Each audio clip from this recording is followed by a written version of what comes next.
వచ్చారు. అవును. ఈ కాన్సెప్ట్ మీద అతందా? ఇంటీరియర్ అనేది ఇద్దరి డెసిషన్ సార్. ఓకే. జైలు పెడదాం అనేది, రెస్టారెంట్ పెడదాం అనేది నా డెసిషన్, మండి కుజిన్ పెడదాం అనేది అతని డెసిషన్. నేనేది అట్లాగండి, ఒక జైలు ఆకారంలో లోపల రూమ్ సెటప్ చేసి కటకట లోపల కస్టమర్లు కూర్చొని తినాలన్న కాన్సెప్ట్ ఇద్దరిది. అదొక గ్రూప్ డిస్కషన్లో వచ్చింది ఇద్దరికి. చెన్నైలో ఆల్రెడీ ఉంది. ఓకే. చెన్నైలో జైల్ ఖానా అనే నేమ్తో ఆల్రెడీ ఉంది. ఇది చూసావా అనే పాయింట్ వస్తే ఇలా పెడదామా, ఇలా పెట్టేద్దాం. మొత్తం టోటల్ ఎన్ని ఉన్నాయండి ఫ్రాంచైజీ మీద బ్రాంచెస్? ఇప్పుడు 17th ఓపెన్ అవుద్ది సార్ త్వరలో. 17th మీరే నడుపుతున్నారా, ఇంకా అతని కింద ఉన్నాయా? అతని కింద బ్రాండ్ లేదు సార్. 4 బ్రాంచ్లు మేము ఇన్వెస్ట్ చేసుకున్న బ్రాంచ్లన్నీ అతనే ఉంచుకున్నాడు. ఓకే. బ్రాండ్ నా పేరు మీద ఉంది సార్. ఫస్ట్ బ్రాంచ్ కూడా నా పేరు మీదే ఉంది లీగల్గా. 2017లో మనం డిస్కస్ చేసేది ఏంటంటే బేసిక్గా బాడీ షేవింగ్ గురించి. అండ్ పెళ్ళి అయిపోయిన తర్వాత, పిల్లలు పుట్టిన తర్వాత ఆడవాళ్ళు ఒళ్ళు చేస్తే లావు అయిపోతే వాళ్ళ మీద భర్తలకి ఒక విరక్తి లేకపోతే ఇంట్రెస్ట్ పోవటం అనేది జరుగుతుందని మీరు ఒక ఇంటర్వ్యూలో సంథింగ్ చెప్పింది నేను విన్నాను. అంటే అక్కడైనా క్లాస్ వచ్చింది మీ ఇద్దరికి? అంటే మీ మీద బిఫోర్ దట్ అతను బాగానే ఉన్నాడని చెప్తున్నారు, చాలా ఇంటర్వ్యూలో చెప్పారు. సార్ నాకు హానెస్ట్గా నన్ను తప్పుగా అనుకున్నా నేను అదే మాట్లాడగలను సార్.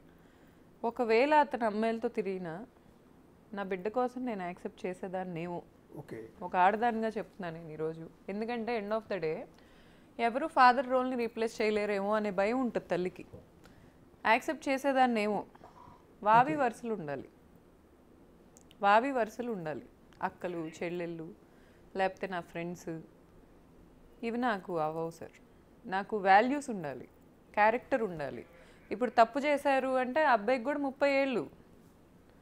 ఏదో 30 ఏళ్ళు వైఫ్ దూరంగా ఉంది, లేకపోతే రకరకాల ఈ రితు చౌదరి లాంటి వాళ్ళు పక్కన ఏదో ఎక్కించుంటారు, ఏమన్నా తినగోడిని ఇచ్చుంటారు, మైండ్ పని చేయలేదు అనుకోవచ్చు, అనుకొని క్షమించవచ్చు. కానీ వరుసలు ఉండాలంట నేను, అంతే. క్యారెక్టర్ ఉండాలి. నేను ఇది బాడీ షేవింగ్ చేశారు మిమ్మల్ని పెళ్ళైన తర్వాత. మీరు పెళ్లికి ముందు మిమ్మల్ని బాగానే ఇంట్రెస్ట్. ఇద్దరు అరేంజ్ మ్యారేజా? Arranged marriage, love marriage? Love arranged sir. Love come arranged. First love, తర్వాత అరేంజ్డ్. అంటే ఇంటర్ క్యాస్ట్ లాంటిది ఏం కాదు? కాదు.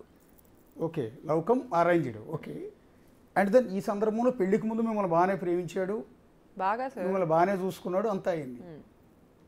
పెళ్ళై బాబు పుట్టిన తర్వాత మీరు కొంచెం ఒళ్ళు చేశారు, లావ్ అయ్యారు, వెయిట్ గెయిన్ అయ్యారు. ప్రెగ్నెన్సీ నుంచి వెయిట్ గెయిన్ అయ్యారు.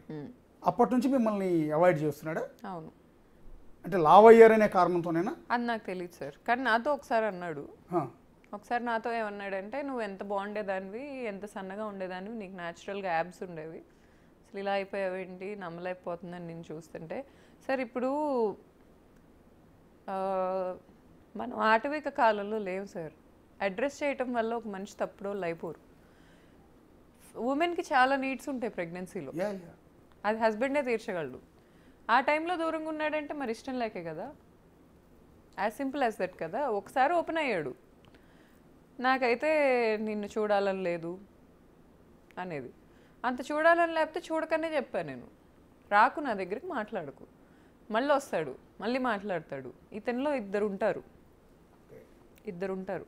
ఒక వ్యక్తి మంచోడు, ఒక వ్యక్తి అసలు ఇంకా వర్ణాతీతం. ఇద్దరి మధ్యలో నలిగిపోతారు ఎవరైనా అతనితో. ఎందుకంటే అతని మీద నాకు ఎంత ఇష్టం లేకపోతే నాకు రితు చౌదరి మీద కోపం వస్తుంది.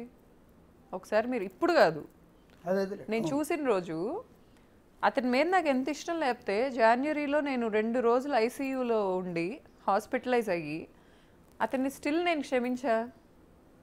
ఎంత ఇష్టం ఉండాలి నాకు? 13 ఏళ్ళు అతనితో నేను ఉన్నానంటే నా మనసులో ఎంత ఇష్టం ఉండాలి అతనంటే. నేను ఈ 13 ఏళ్ళలో ఇంకో మగాడిని కనీసం చూడలేదు అంటే, నేను వయసులోనే ఉన్నాను, నాకు చుట్టూ ఉంది కలర్ఫుల్ లైఫే, నా చుట్టూ నన్ను ఫ్లర్ట్ చేసే అబ్బాయిలు ఉన్నారు. నేను ఎవరికి స్కోప్ ఇవ్వలేదు అంటే అతని మీద నాకు ఎంత ఇష్టం.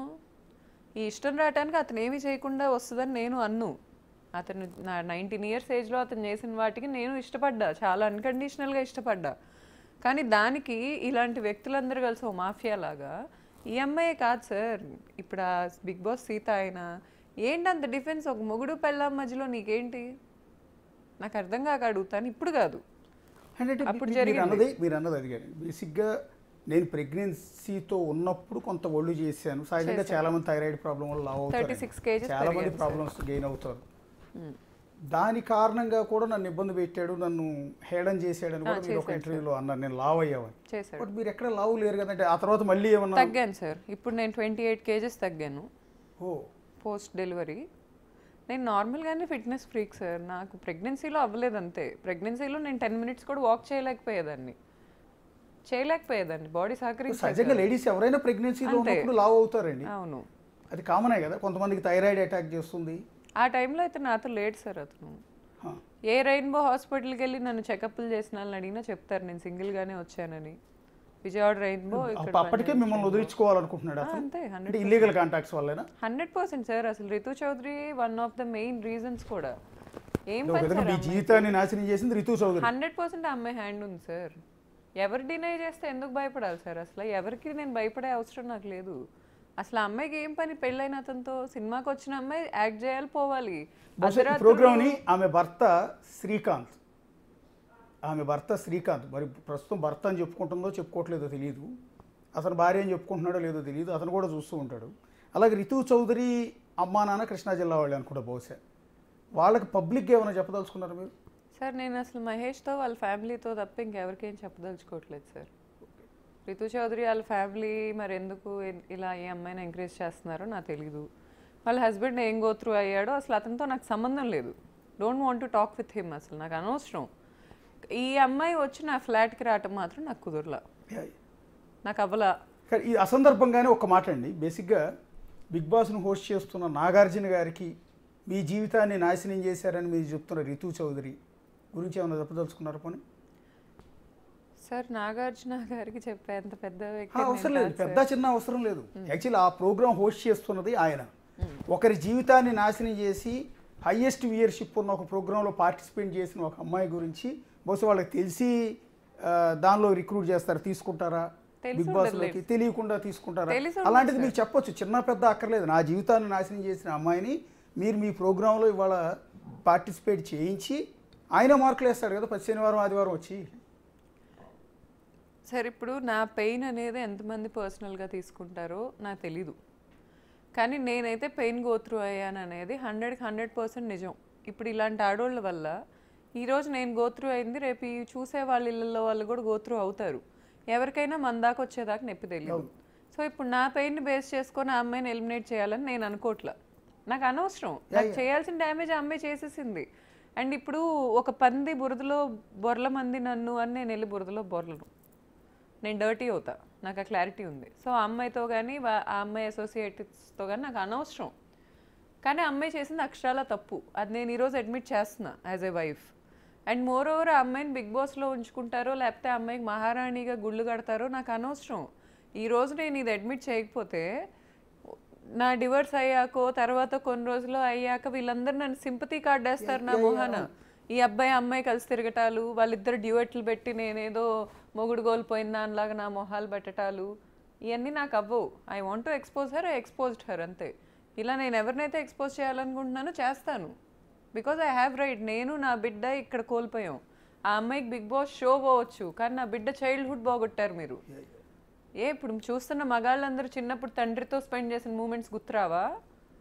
నా బిడ్డకి ఎందుకు లేకుండా చేసింది ఈ అమ్మాయి? వాళ్ళు ఓట్లు వేసుకొని ఏంటి సార్ గుళ్ళ, వాళ్ళ కర్మ సార్. అది కర్మ సిద్ధాంతం అనేది ఉంటే వాళ్ళ కర్మ అది. ఒకసారి బిగ్ బాస్ వ్యూయర్స్కి అలాగే అన్నపూర్ణ స్టూడియోస్కితో కనెక్షన్ ఉన్న వారికి, అలాగే నాగార్జున గారి దగ్గర పనిచేస్తున్న టీము, లేకపోతే హాట్స్టార్లో ఈ బిగ్ బాస్ని ఆర్గనైజ్ చేస్తున్న టీం ఎవరైనా తెలిసిన వాళ్ళు ఉంటే వాళ్ళకి గౌతమి చౌదరి గారి ఆవేదనని రీచ్ చేసే ప్రయత్నం చేయమని రిక్వెస్ట్ చేస్తూ ఉన్నాం.